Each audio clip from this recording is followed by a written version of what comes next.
Tak o čom chceš rozprávočku? O tom, čo nie. O tom, čo nie. Bolo jedno dievčatko indiánka.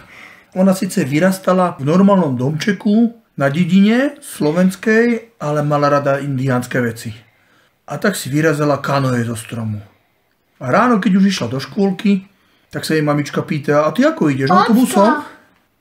A ona vraví, ja idem na kanoe. A čo tu není potok? Akože by nebol?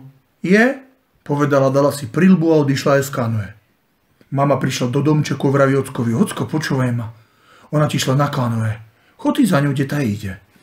A tak ocko sledoval vlastnú dcerku a tá išla do lesa a on tak sa blížil za ňou 50 metrov a zrazu videl, ako dcerka zmizla v lese. A tak šiel za ňou, behol do lesa, ale nenašiel ju.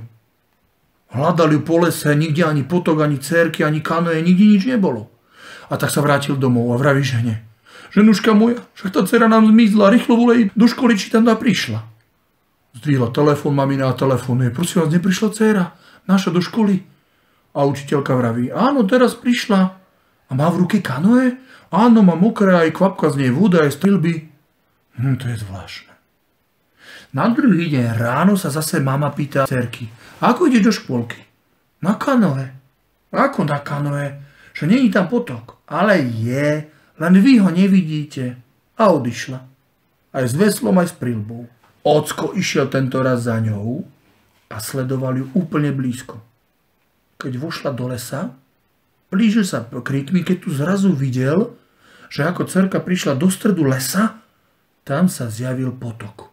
Ona tam položila kanoe, nasadla do kanoe a odveslovala preč. Rýchlo pribehol k tomu potoku, ale on zmizol. Kto zmizol? Ten potok. Na tretí deň ocko povedal dcerke, a ja idem s tebou. Poď, ocko. A máš kanoe? Nemám. Ale zoberieš ma ty do svojho. Zoberiem ťa. V pohode, poď, ocinko. A tak kráčali cestou a on sa pýta, ako to, že ten potok ty vidíš a ja nevidím? No lebo ty si dospelák. Ty ho naozaj nevidíš, ale ja ho vidím. Ja vidím toľko vecí, ocko, čo ty nevidíš. Vošli do lesa, kráčali k stredu a tam bol naozaj potok. Dcerka položila kanoe, ocko do nasadol aj dcerka a plavili sa. A išli pod počíkmi a zákrutami, až kým prišli pred školu. Tam vystúpil z kanoe aj dcerka, ocko ju poboskal a povedal dcerke, ďakujem ti, dcerka moja, že si mi ukázala to, na čo som ja už dávno zabudol. Že som zabudol na to, že môžem všade vidieť všetko a že naše očka sú zázračné. A ja už nemám oči. Ty už nemáš oči, lebo vidíš tu nad týmto tretím okom.